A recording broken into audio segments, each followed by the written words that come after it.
So I'm a customer with a 2023 Tacoma, and they need a spare key.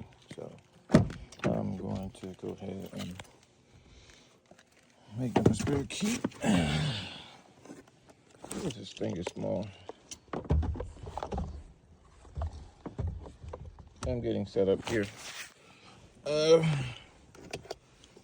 This is the spare key. I'll be back with a part 2 once I get it programmed. As you can see, it's not programmed. And this one is.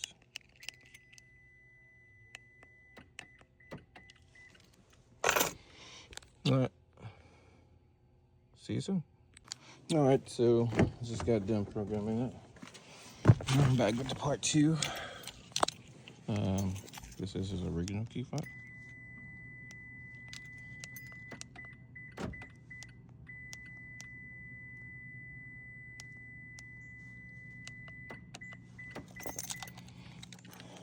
And this is the new one.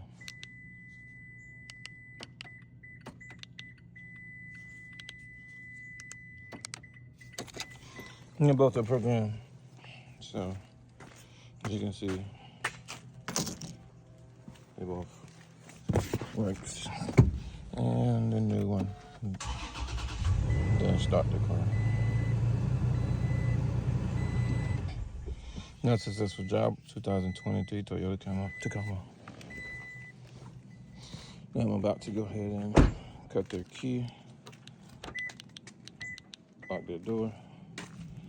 All right. Peace out.